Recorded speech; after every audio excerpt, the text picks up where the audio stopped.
Alliteration, ये term आपने literature पढ़ते हुए बहुत बार सुना होगा। एमएच अब्राम्स एलिटरेशन के कॉन्सेप्ट को बहुत ही क्लैरिटी से बताते हैं। अब्राम साहब क्या कहते हैं एलिटरेशन के बारे में, क्योंकि अब्राम साहब की वोकेबलरी सब बच्चों को समझ नहीं आती है, तो मैंने सभी आइडियाज एमएच अब्राम से लिए हैं, लेकिन आपको समझाने के लिए मैंने अपनी वोकेबलरी का इस्तेमाल किया है। Alliteration is the repetition of the same consonant sound at the beginning of nearby words or stressed syllables. दोस्तों, दो तीन कंडीशंस हैं कि alliteration क्या है, alliteration है या नहीं है। अगर वो तीनों कंडीशंस फुलफिल होती हैं तो वो alliteration है, अदरवाइज नहीं है। वो कंडीशन क्या है? सबसे पहली कंडीशन है रेपिटिशन। क्या होना चाहिए? रेपिटिशन होना चाहिए। किसका? सेम कॉन्सोनेंट साउंड का, लेटर का नहीं है, साउंड का। और साउंड क्या होना चाहिए? कॉन्सोनेंट होना चाहिए और सेम होना चाहिए, और सेम कॉन्सोनेंट साउंड का रेपिटिशन होना चाहिए। मान लीजिए मैंने कहा प साउंड है, तो प और प दो लगातार शब्दों में प प होना चाहिए, तो ये प प कॉन्सोनेंट हुआ और प साउंड है, और प के बाद प फिर से आ गया तो वो रेपिटिशन भी है। ऐसे रेपिटिशन होना चाहिए सेम कॉन्सोनेंट साउंड का at the beginning of near by words. दो शब्द, कैसे शब्द? एक शब्द, दो शब्द, साथ साथ दो शब्द आते हैं, एक साथ दो शब्द आते हैं। ये हवा में समझाने की बजाय साथ साथ इस एग्जाम्पल को ले लीजिए। ये एग्जाम्पल है स्वीट साइलेंट सी, मैंने अंडरलाइन किया है, ध्यान से देखिए। इसका एग्जाम्पल लेते हैं ताकि समझ आए। रेपिटिशन देखिए, स्वीट स, साइलेंट शुरुआती जो आवाज है वो स की है, सी में भी शुरुआती आवाज स की है।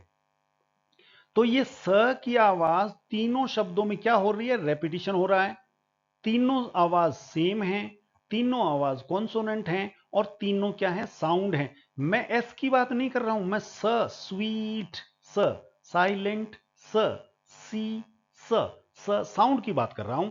बिगिनिंग तीनों ही शब्दों के बिगिनिंग में है, ये कंडीशन भी पूरी करता है। नियर बाई वर्ड्स, और तीनों शब्द एक दूसरे के साथ साथ हैं, या स्ट्रेस्ड सिलेबल्स। ये कॉन्सेप्ट थोड़ा सा उन लोगों को समझ में नहीं आएगा जिन लोगों ने फोनेटिक्स नहीं पढ़ा है। तो स्ट्रेस्ड सिलेबल्स, दो शब्द जो हैं उनमें कौन सा दो शब्द जैसे साथ साथ हैं, तो दोनों शब्दों में अगर सेकंड सिलेबल पे स्ट्रेस है और इसके भी सेकंड सिलेबल पे स्ट्रेस है और साउंड सेम है कॉन्सोनेंट का, तो एलिट्रेशन होगा। ये अगर आपको समझ में नहीं भी आ रहा है तो कोई खास बात नहीं है।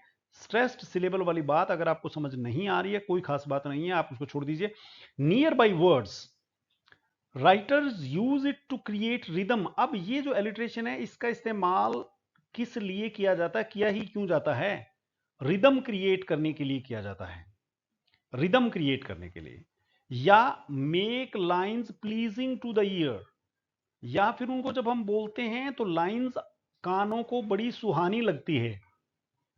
एक ही शब्द की रेपिटिशन बार बार होता है ना, तो वो कानों को बहुत बहुत अट्रैक्ट करता है, बहुत सुहावना लगता है।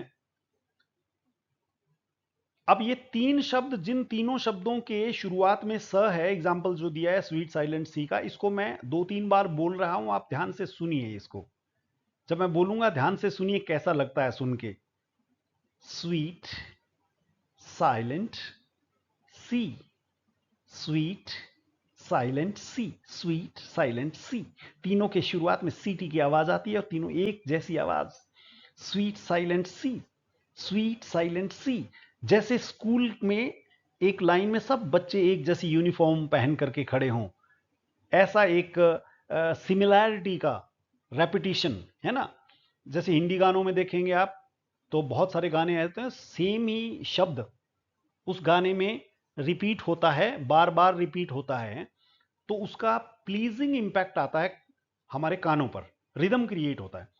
तो भाई साहब, ये ओल्ड इंग्लिश पोइट्री से मेरा मतलब है, ओल्ड इंग्लिश पोइट्री, ये एलिट्रेशन का कॉन्सेप्ट आज का नहीं है, बहुत पुराने वक्त से है। मॉडर्न पोइट्री, मॉडर्न पोइट्री से पहले हुआ करती थी मिडीवल पोइट्री, मिडिवल पोइट्री से पहले होती थी old English poetry, old English poetry, medieval English poetry, modern English poetry, इस तरह से चला सिस्टम। तो ओल्ड इंग्लिश पोइट्री जो कि बहुत पुरानी है, 13th सेंचुरी से भी पहले की है, आप मानिए कि 4th सेंचुरी से लेकर के 13th सेंचुरी तक की पोइट्री जो है वो ओल्ड इंग्लिश पोइट्री है। उस पोइट्री में alliteration was not just decorative. अब कुछ लोग होता है ना, ऐसा कंपैरिजन कर देते हैं, कोई कंपैरिजन नहीं होता है, सिर्फ डेकोरेशन करने के लिए। तो ये डेकोरेटिव नहीं था alliteration, it was main organising structure. Poem का मेन ऑर्गेनाइजिंग स्ट्रक्चर होता था। Line was divided into 2 parts, line को 2 भागों में बांटा जाता है। एक पोइम की लाइन है ना, उसको 2 भागों में ऐसे बांटा जाता था। इस भाग में जो इनिशियल साउंड यूज होती थी वो सेम साउंड इस भाग में शब्दों की शुरुआत में है ना। अभी मैं एक एग्जांपल से आपको बताऊंगा, जैसे ये देखिए, ये लैंगलैंड की पोइम पियर्स द प्लोमैन। ये पोइम हालांकि ओल्ड इंग्लिश पोइट्री आप इसको नहीं कह सकते, ये मिडिवल इंग्लिश पोइट्री है, लेकिन फिर भी चलिए, पियर्स द प्लोमैन लैंगलैंड की एक पोइम है, उसका एग्जाम्पल है इन अ सॉम्बर सीजन। ये ओल्ड इंग्लिश पोइट्री में स्पेलिंग ऐसी होती थी, आप कहेंगे स्पेलिंग गलत है, गलत नहीं है, स्पेलिंग ऐसी ही होती थी। इन सोमर, सोमर अब हम कहते हैं सोम्बर, जिसको ना वो सोमर होता है actually. In summer season when soft was the sun, जिसको आप अब कहते हैं SUN, उसकी स्पेलिंग उस वक्त हुआ करती थी SONNE। तो इसमें देखिए आप, ये कोमा है, इस कोमा से पहले जो शब्द में देखिए, इन या ए या वोज या द, ये जो शब्द हैं वो बहुत इंपॉर्टेंट शब्द नहीं है। इंपॉर्टेंट मेन मीनिंग कौन देता है? सोमर, सीजन, सॉफ्ट, सन, ये 4 ही शब्द हैं। बाकी के शब्द क्या हैं? या आर्टिकल्स हैं, या कंजंक्शंस हैं, या प्रेपोजिशंस हैं, उनको इंपॉर्टेंट नहीं माना जाता पोइट्री में। ये जो लिटरेचर के स्टूडेंट्स हैं उनको इस तरह की बातें मालूम होती हैं, अगर आप एक ऑर्डिनरी रीडर हैं तो आपको मालूम नहीं होंगी। चलिए समझिए, आपको समझ आएगा। सोमर सीजन, तो ये जिस तरह से दोनों शब्द स से शुरू हुए हैं, उसी तरह से मेन शब्द स से, ये बात मैं यहां कह रहा हूं, डिवाइड किया जाता था 2 भागों में। Important words in both part share the same initial sound, और उनमें सेम इनिशियल साउंड जो है वो यूज किया जाता था। टॉपिक था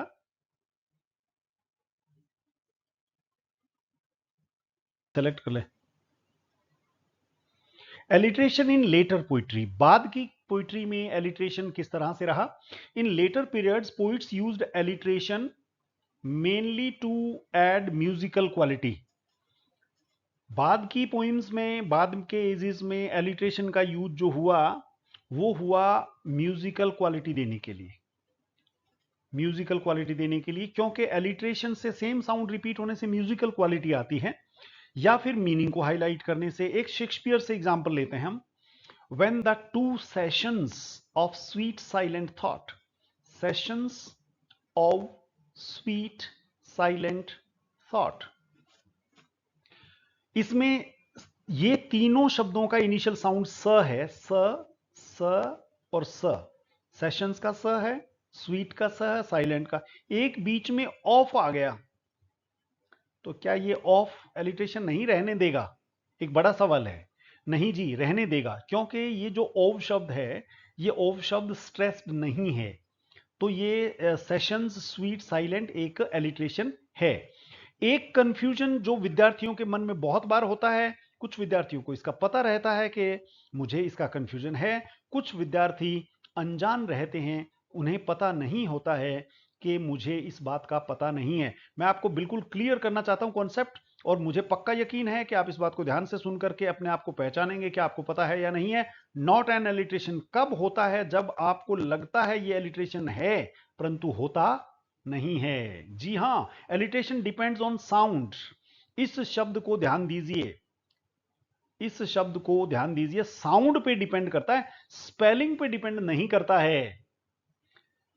अगला सेंटेंस पढ़ रहा हूं मैं। The great giant kept standing outside the castle, ये सेंटेंस है। The great giant kept standing outside the castle. इसमें ग्रेट और जायंट दोनों का पहला लेटर सेम है, लेकिन ग्रेट, जायंट। ग्रेट का पहला साउंड है ग और जायंट का पहला साउंड है ज। आप हिंदी में कहें तो ये ज है और ये ग है। अब ग और ज दोनों सेम साउंड नहीं है तो ये केस एलिट्रेशन का नहीं है। बहुत सारे बच्चे ऐसे क्या ढूंढते हैं, सेम साउंड, बस देखा और आधा धुंध लगा दिया। डिफिकल्ट लेवल का एग्जाम होगा तो उसमें इस तरह की प्रॉब्लम्स आएंगी। अगला एक और सेंटेंस में लेता हूं इसी से related. The child sat in the cemented corner of the playground. अब देखिए यहां पर चाइल्ड, च साउंड है। आपको प्रॉब्लम आएगी ज्यादातर यहां पे क्या है, सीमेंटेड, सीमेंटेड, स, कॉर्नर, क। अब देखने में सी और सी लग रहा है परंतु साउंड अलग अलग है, ये एलिट्रेशन का केस नहीं है। रिलेटेड साउंड रेपिटेशन, एक जैसी इसी तरह की कुछ और चीजें, एक होता है कॉन्सोनेंस और एक होता है एसोनेंस। कॉन्सोनेंस और एसोनेंस, कुछ विद्यार्थी, मेरी क्लास में मैंने कभी सवाल किया तो बच्चे ने कहा कि सर ये कॉन्सोनेंस तो अगर कॉन्सोनेंट साउंड है तो होता है और एसोनेंस होता है जब वाउवल साउंड होती है। बहुत बड़ा कंफ्यूजन है दोस्त, ऐसा नहीं होता है। कॉन्सोनेंस कब होता है? Repetition of consonant sounds with different vowels. Repetition of consonant sounds with different vowels, कुछ हद तक ये बात सही है, लेकिन एलिट्रेशन, कॉन्सोनेंस, असोनेंस, तो कॉन्सोनेंस में कॉन्सोनेंट रहेगा लेकिन कॉन्सोनेंट के साथ आने वाला वाउवल जो होगा वो डिफरेंट होगा। देखिए लिव और लव, लिव और लव दोनों में सेम है और ल कॉन्सोनेंट है। लिव, ई साउंड वाउवल है, ओ साउंड लव, ओ साउंड जो ओ साउंड नहीं है, यहां पर साउंड अ है। लव नहीं बोला जाता, इसको बोला जाता है लव। यहां पर अ साउंड है। लिव का ई और लव का अ दोनों अलग अलग साउंड हैं लेकिन आगे का ल क्योंकि सेम है। इसी तरह पीटर पैटर, पीटर पैटर में प और प सेम है, ई और अ डिफरेंट है। इस तरह से कॉन्सोनेंस तब होता है जब रेपिटेशन ऑफ कॉन्सोनेंट साउंड होता है लेकिन उसके बाद आने वाला वाउवल डिफरेंट रहता है। अब असोनेंस क्या होता है? असोनेंस रेपिटेशन ऑफ वाउवल साउंड्स।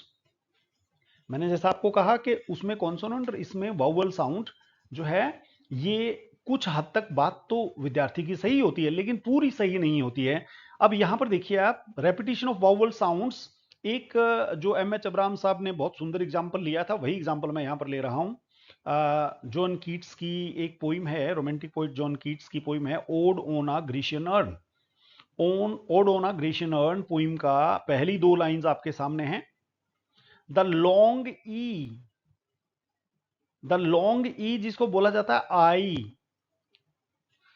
आप कहेंगे ई आई, सुनिए ये देखिए, इसमें देखिए टाइम, इसमें ये जो ट के बाद ई है इसको क्या बोलते हैं आप? ई थोड़ा ही ना बोलते हैं, इसको बोलते हैं आई। टाइम, टाइम, आई आई बोलते हैं, टाइम, ट आई में, टाइम, आई बोलते हैं इसको, टाइम। फिर आप देखिए साइलेंस, टाइम में ट के बाद ई था, साइलेंस में स के बाद है ई है, दोनों को सेम बोला जा रहा है, टाइम, साइलेंस। ब्राइड, ब्राइड, बर के बाद ई जो है, आई जो है उसको बोला जाता है ब्रा, आई आई, ब्राइड। ये कीट्स की पोइम का एग्जांपल है। ये लाइंस हैं, आपको याद होंगी अगर आपने पोइम पढ़ी है तो। दाउ स्टिल अनरेविश्ड, ब्राइड, ब्राइड, ओ क्वाइट, क्वाइट। ये देखिए ये भी स्ट्रेस्ड सिलेबल है शुरू का और ये भी स्ट्रेस्ड सिलेबल है शुरू का। Quietness, thou still unravished bride of quietness, thou foster child, child of silence and slow time। देखिए आप कितनी बार ई का इस्तेमाल हुआ है और कितनी बार सेम ई है। ब्राइड में एक बार, क्वाइटनेस में दो बार, चाइल्ड में तीसरी बार, साइलेंस में चौथी बार और टाइम में पांचवी बार। दो लाइंस में 5 बार रिपीट हुआ है। ये देख, नियरेस्ट वर्ड्स में रिपीट हुआ हो ऐसा दो केसेस हैं, एक ये है और एक ये है, लेकिन ये एलिट्रेशन है, ये एलिट्रेशन का एग्जाम्पल है।